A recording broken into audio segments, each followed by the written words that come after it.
Welcome back to Bargirl Baddies. Today's story is different from the usual tales of broken hearts and empty bank accounts we cover on this channel. This isn't about some naive tourist who thought he found true love in a go-go bar and went home devastated. This isn't about a retirement-age expat who got cleaned out by a woman half his age. This is about a guy who saw the con coming from a mile away, let it play out exactly as planned, and made damn sure the woman trying to play him would never forget his name. His name is Marcus Chen. He's 31 years old, from San Diego, California, and he's the kind of person who reads the terms and conditions before clicking agree. He's methodical, analytical, some might say cold, the type who learned early that trust is a liability and information is power. When he went to Thailand, he wasn't looking for love or redemption or some fantasy version of himself. He was looking for a reset, a cheaper cost of living, and maybe a little sunshine to burn away the aftertaste of his failed marriage. What makes Marcus's story fascinating isn't that he avoided getting scammed. Plenty of smart guys do that by simply staying away from the bar scene entirely. What makes it compelling, and honestly a little uncomfortable, is that Marcus deliberately walked into the trap, documented every step, and when the moment was right, he didn't just escape. He made sure she'd remember him as the one who got away, or more accurately, the one who never intended to be caught in the first place. She thought she'd found another easy mark, another lonely foreigner with a decent bank account and a savior complex. She thought wrong, and by the time Marcus was done, she wasn't just out a payday. She was out of the game entirely. At least the version she'd been running so successfully for years. So drop a comment and let us know where you're watching from. And if you've ever turned the tables on someone trying to scam you, hit that like button and subscribe. Because today's story isn't about being a victim. It's about what happens when the hunter becomes the hunted, and whether that makes you smart, cruel, or something in between. Before Thailand ever crossed my radar, I was living what most people would call a successful life in San Diego. I had a condo in North Park with a view of downtown, drove a Tesla Model 3 because that's what you did in California tech culture, and pulled in about $140,000 a year as a senior software developer for a fintech startup. On paper, everything looked great. In reality, I was running on fumes, working 60 to 70-hour weeks, sitting in meetings about meetings, writing code that would be obsolete in 2 years, and going home to an apartment that felt more like a hotel room I'd been staying in too long. The marriage had ended 6 months before Thailand became a possibility. Her name was Jennifer. We'd been together 5 years, married for 3, and the whole thing had been a slow-motion disaster. I'd been too busy to notice until it was already over. We'd met through mutual friends, started dating because it seemed like the logical next step for two professionals in their late 20s, and got married because that's what you did after dating for 2 years and living together for 1. The sex had been mediocre from the start and non-existent by year 2. I told myself it didn't matter, that intimacy was about more than physical connection, that we were building something stable and mature. What we were actually building was a business partnership where I funded the lifestyle and she managed the social calendar. When she finally sat me down and said she wanted a divorce, her exact words were that she'd never really been attracted to me physically, that she'd loved the idea of me and the security I provided, but she couldn't keep pretending anymore. The kicker was, she'd already lined up her next relationship, some CrossFit trainer she'd been seeing for 3 months. She apologized for the timing, said she hadn't meant for it to overlap, but also, could I please move out because he was already basically living there and it was awkward. I moved out the same week, paid off my half of the furniture we bought together, and signed the divorce papers without contest because I genuinely didn't care enough to fight. What bothered me wasn't the divorce itself.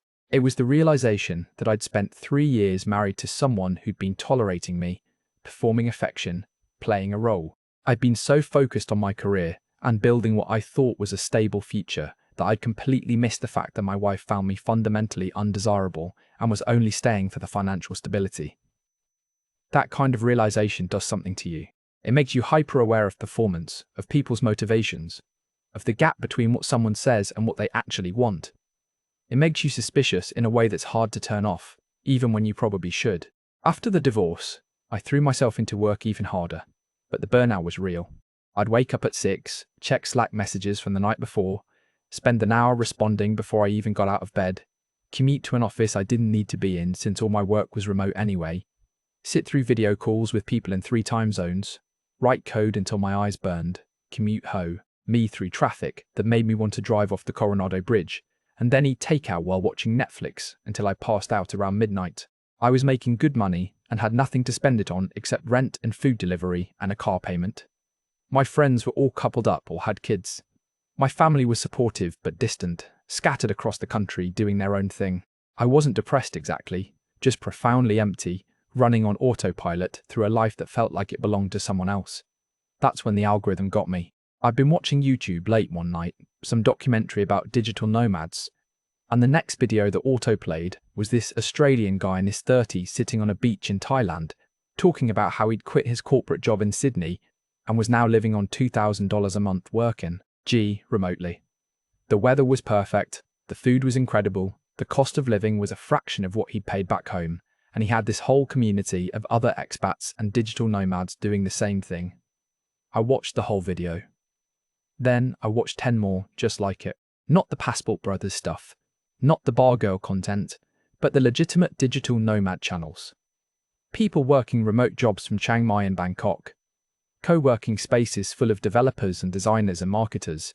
Coffee shops with decent Wi-Fi where you could work for the price of a latte. It looked like everything San Diego wasn't. Affordable, warm, unpretentious, and full of people who'd made the same decision to step away from the grind. My company had gone fully remote during COVID and never looked back. As long as I was online during core hours and hitting my deadlines, they didn't care if I was working from California or Cambodia. So why was I paying $3,000 a month for a one-bedroom apartment when I could live somewhere cheaper, warmer, and potentially more interesting? I started researching seriously. Thailand had just launched a new digital nomad visa that made it easy for remote workers to stay long-term without the usual visa run hassles. Chiang Mai had a massive digital nomad scene with co-working spaces, networking events, all the infrastructure you'd need. Bangkok was a major city with everything you could want. And yeah, there was Pattaya, but I wasn't interested in that scene. 1-500 heard the stories, read the forums, knew exactly what that place was about. 3 months after my divorce was finalized, I gave notice on my apartment, sold my Tesla, packed my life into 2 suitcases and a backpack, and booked a one-way ticket to Bangkok. My boss thought it was a great idea, said the time zone would be rough, but we'd figure it out. My parents were worried, but supportive. My friends thought I was having some kind of crisis, but honestly, staying in San Diego felt more like a crisis than leaving. The flight was long, 15 hours with a layover in Tokyo, but I didn't mind. I worked on my laptop during the flight, caught up on sleep, and felt this strange sense of calm I hadn't experienced in years. I wasn't running away from something. I was just choosing something different, testing a hypothesis about whether geography could change the equation of my life. Bangkok hit me like sensory overload in the best possible way. The heat was oppressive but energizing. The traffic was chaos, but somehow functional. The street food smelled incredible, and everywhere I looked there was color and movement and life happening at a volume one wasn't used to. I'd booked an Airbnb in Sukhumvit for the first month, a studio apartment that cost less than a week of my San Diego rent, and spent the first few days just walking, eating, adjusting to the time zone and the humidity and the fact that I could get a full meal for $3. After 2 weeks in Bangkok, I took a bus north to Chiang Mai because that's where the digital nomad scene was supposed to be strongest. The city was smaller, quieter, ringed by mountains and temples, with a genuinely cool old town and enough coffee shops to support an army of laptop workers. I found a co-working space called Pun Space, paid for a monthly membership, and settled into a routine that felt sustainable in a way San Diego never had. I'd wake up around 8, work out at a gym that cost $20 a month, grab coffee and breakfast at a cafe, work from 9 to 5 with a break for lunch, then spend evenings exploring night markets or having dinner with other expats I'd met through the co-working space. My rent was $400 a month for a furnished apartment with a pool. My food costs were maybe $300. I was saving more money than I ever had in California while working the same job and actually enjoying my life outside of work. I met people from everywhere. Other Americans, Europeans, Australians, all doing some version of the same thing. Remote work, freelancing, running online businesses, teaching English, some mix of income streams that allowed them to live in Thailand long term. Most were cool, some were running from something. A few were clearly sex tourists trying to brand themselves as digital nomads. But overall, it was a community of people who'd chosen alternative paths. And yeah, I heard the stories about the bar girls and the scams and the foreigners who fell in love and lost everything. about the sick buffaloes and the emergency surgeries and the bar fines that turned into monthly allowances, about guys who thought they'd found something real and woke up one day to find their girlfriend gone and their bank account empty. The stories were everywhere, repeated in expat forums and Facebook groups and bar conversations, cautionary tales told with a mix of sympathy and I told you so smugness. I listened to these stories with detached curiosity. I'd been burned once by someone performing affection for financial stability. I wasn't about to let it happen again, especially not in a context where the transaction was even more obvious. I had zero interest in the bar scene, zero interest in paying for companionship, zero interest in pretending that money could buy genuine connection. But I'll be honest with you, part of me was curious, not about falling in love or finding a girlfriend, but about the mechanics of the scam itself. How did it work? How did smart guys convince themselves they were different? What were the patterns, the red flags, the techniques? I'd spent my entire career analysing systems, finding vulnerabilities, understanding how things could be exploited. This was just another system, just another set of patterns to decode. So when some expat buddies suggested a weekend trip to Pattaya just to see what all the fuss was about, I said yes. Not because I wanted to participate, but because I wanted to observe. I wanted to see the machine in action, understand how it worked, maybe write some mental notes about human behaviour in desperation and the economics of fantasy. I had no intention of getting involved. I was just going to watch, take notes, and go back to my quiet life in Chiang Mai with a better understanding of the ecosystem. That was the plan, anyway. Clinical observation, nothing more. What I didn't anticipate was meeting someone who was so good at the game that I'd actually want to see how far it could go. Someone who'd make me curious enough to play along, not because I believed in the fantasy, but because I wanted to see every move, document every technique, and when the time was right, make sure she knew exactly who she'd been playing with. Her name was Ploy. And the moment I saw her working the room at a bar on Soi 6, I knew she was a professional. Not in the sense that she worked at a bar, but in the sense that she was exceptional at her job. And that's when I made a decision that would have seemed insane to anyone who knew me. I was going to let her think she'd found an easy mark. I was going to play the naive foreigner perfectly. And when it was over, she'd remember me as the one that got away, except I was never planning to stay in the first place. I arrived in Pattaya on a Friday afternoon with 2 other guys from the Chiang Mai co-working space, both British, both in their early 30s, both claiming they were just going for the beach and the cheap beer. We checked into a hotel in Jomtien, the slightly quieter area south of the main action, dropped our bags, and by 8 that evening we were walking down Walking Street with beer towers and neon flashing from every direction. The sensory assault was immediate and overwhelming. Music bleeding from 100 different bars, girls in bikinis and heels calling out to every passing foreigner, beer promoters shoving flyers in your face, the smell of grilled seafood mixing with cigarette smoke and spilled alcohol. It was like someone had taken every vice and impulse and commercial transaction and compressed them into a single street maybe half a kilometre long. My friends were immediately targeted by bar girls who grabbed their arms and pulled them toward their respective establishments. I watched the choreography with fascination. The girls were performing, but they were performing different characters for different guys. The young backpackers got playful and flirty, the older men got nurturing and attentive. Everyone got exactly the fantasy they were unconsciously projecting. We ended up at a larger bar on Soi 6, an open-air place with pool tables and a boxing ring where girls did Muay Thai demonstrations for tips. The drinks were cheap, $2 for a large beer, and within minutes of sitting down, we had 3 girls at our table asking where we were from and what our names were. The script was so obvious, it was almost charming. Where you from? How long you stay Thailand? You have girlfriend? First time Pattaya. I answered politely, but didn't engage beyond basic pleasantries. I was watching the room, analysing the patterns, seeing who was targeting whom, and how the experienced girls could read a customer in seconds. That's when I noticed her. She wasn't working our section. She was at the bar itself, talking to an older Western guy who was clearly already a few drinks deep.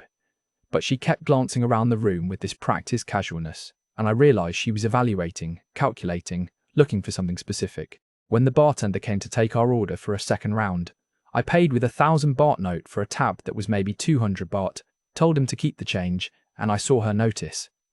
Within 5 minutes she'd excused herself from the drunk guy and was standing next to our table. She didn't sit down uninvited like some of the other girls. She just smiled and asked if we were having a good time. Her English was better than most, spoken with that careful precision of someone who'd learned it through immersion rather than classroom study. She was pretty in an understated way. Late 20s, minimal makeup, wearing jeans and a simple tank top, while most of the other girls wore club dresses or bikinis. My friends were already occupied with their respective companions, so I was effectively alone at the end of the table. I gestured to the empty seat next to me, and she sat down, angled toward me, but not crowding my space. Professional distance, I noted. Not too eager. Her name was Ploy, she said. It meant gem or jewel in Thai. She asked the standard questions, but with slightly more genuine curiosity, or at least a better performance of curiosity.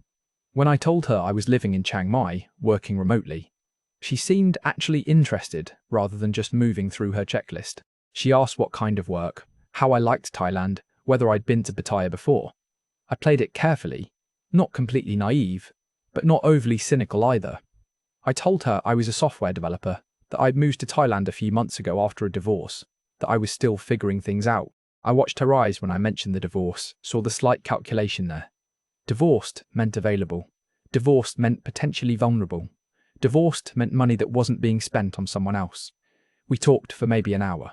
She told me the standard story, and I'll give her credit. She told it well. She had a daughter, 7 years old, being raised by her mother up in Bargirl. The father had left when she got pregnant. She'd tried working in Bangkok, but the pay was terrible, ended up in Pattaya because the money was better, even if the work was harder. She hated it, she said. The late nights, the drunk customers, the way some men treated the girls like they weren't human. But what choice did she have? Her daughter needed school fees, her mother needed support. This was the fastest way to provide. I didn't call out the inconsistencies yet, didn't mention that Buriram was a poor province, but not so poor that working a normal job wouldn't cover school fees for a 7-year-old. Didn't point out that Bangkok had plenty of service jobs that paid decent money if you were willing to work hard. Just nodded sympathetically and asked questions that made me seem engaged and caring. She didn't ask me to buy her a lady drink, which was smart. Made her seem different from the other girls who were constantly angling for the next drink commission. She just sat with me, talked, laughed at my terrible attempts to pronounce Thai words, and when my friends started getting ready to leave around midnight, she asked if I had Line, the messaging app everyone used in Thailand. I hesitated just long enough to seem uncertain, but not long enough to seem uninterested, then pulled out my phone and added her. She sent me a sticker immediately, a cute cartoon character waving, and said maybe we could talk again sometime. I said maybe, paid my tab, and left with my friends. Walking back to the hotel, one of the British guys asked if I was going to message her. I shrugged and said probably not, that I wasn't really interested in the bar scene. He laughed and said that's what everyone says at first. Then 3 months later, they're paying rent for a girl they barely know. I thought about my ex-wife, about Jennifer who'd spent 3 years pretending to love me for financial security, and something cold settled in my chest. Yeah, I thought, that's exactly what everyone says. The messages started the next morning. Good morning, with a flower emoji, and a selfie of her in casual clothes, hair down, looking fresh and pretty in natural morning light. Not the bar version of herself, but the girlfriend version, the one that was supposed to make you forget where you met her. I waited 2 hours before responding, kept it casual, asked how her night was. Over the next week, still back in Chiang Mai, the messages continued. Good morning texts, random photos of her day, her lunch, a sunset, a cute dog she saw on the street. Questions about my work, my day, whether I was eating enough. The frequency was calibrated perfectly. Enough to feel present but not clingy. Enough to seem like genuine interest but not desperate. I responded, but kept some distance. Short messages, occasional questions back, interested but not invested. I was curious how far she'd push without encouragement, what the escalation pattern looked like. After about 10 days, she sent a message saying she missed talking to me, that most customers were just drunk and boring, but I seemed different, like someone she could actually talk to. Different. There it was. The key word that every scam relied on. You're not like the other guys. You're special. You see me as a person. It was the same manipulation Jennifer had used, just with different packaging. You're so stable, Marcus. You're so reliable. I feel so safe with you. Translation. You're useful, Marcus. You're a resource. I tolerate you because of what you provide. But here's the thing. Knowing you're being manipulated doesn't make you immune to curiosity about the manipulation itself. I wanted to see the whole playbook.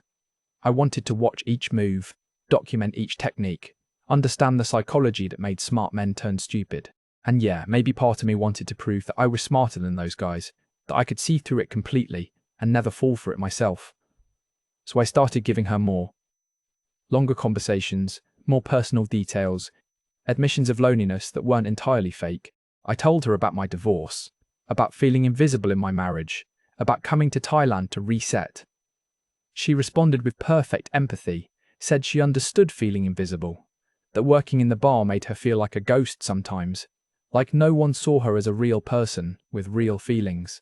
After 3 weeks of messaging, I suggested she come visit me in Chiang Mai for a weekend. I'd pay for her bus ticket, book a nice hotel, show her around the city. She hesitated in exactly the right way, said she couldn't accept such generosity, that I'd already been so kind just talking to her. I insisted, said I wanted to see her again, that it would be nice to spend time together away from the bar scene.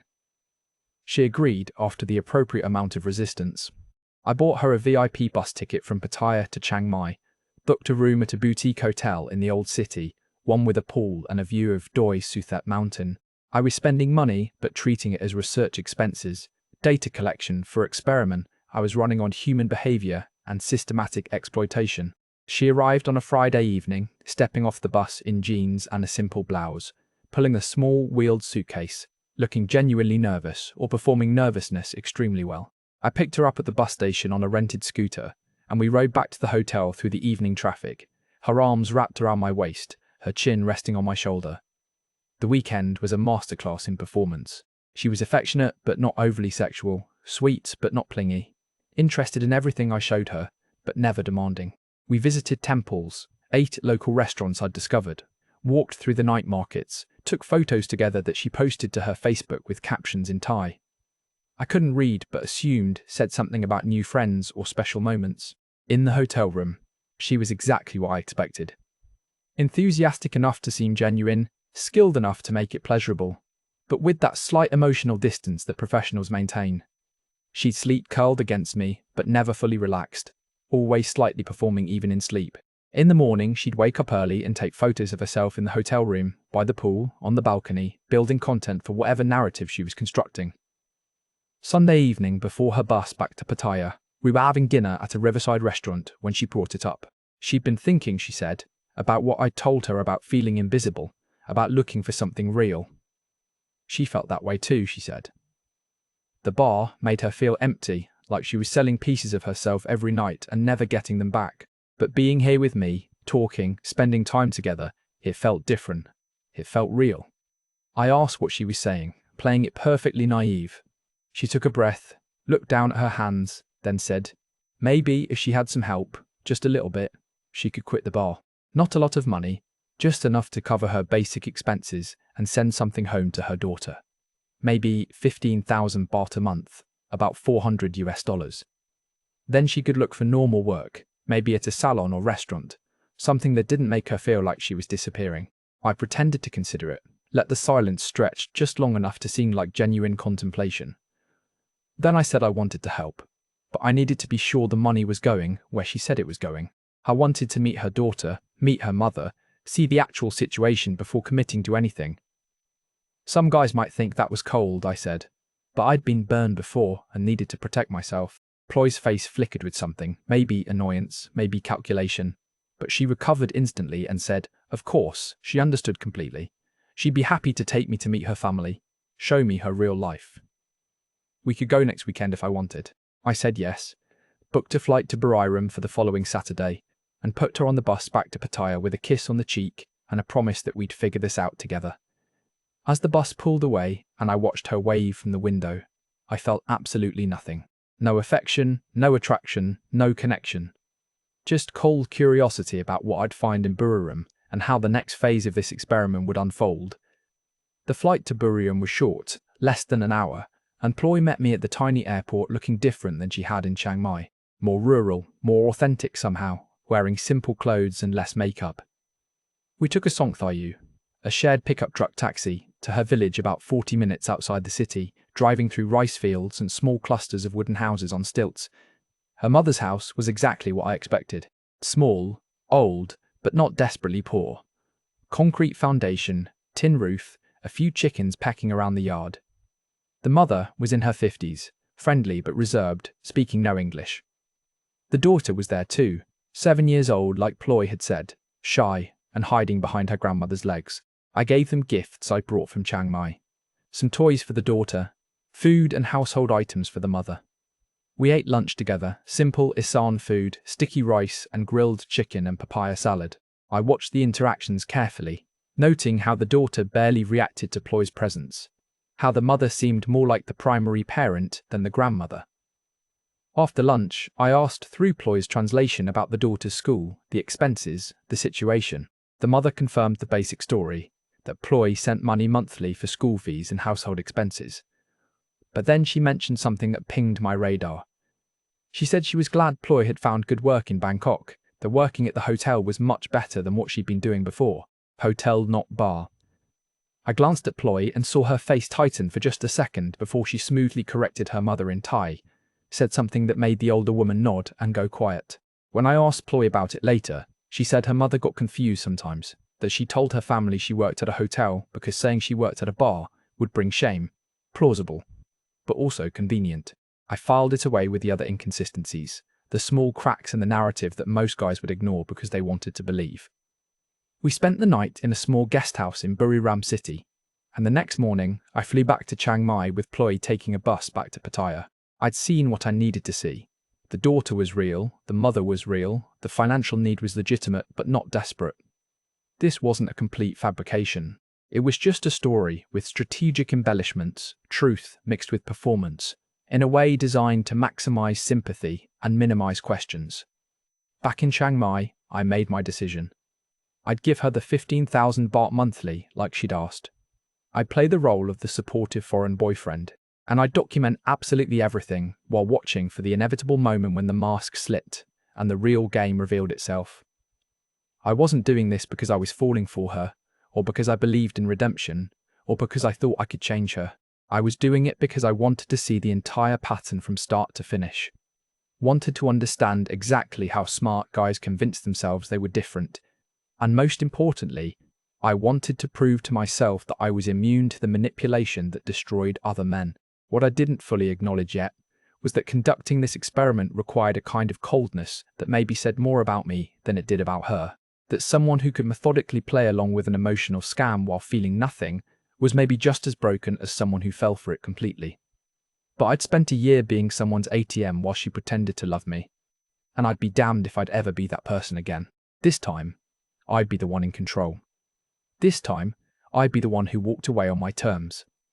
I transferred the first 15,000 baht to her bank account with a message saying I believed in her and wanted to support her new start. She responded with gratitude and love emojis and a promise that she'd make me proud. And somewhere in my empty Chiang Mai apartment, staring at my laptop screen and the spreadsheet where I was tracking every transaction, I smiled. The game was on, and I was going to win it.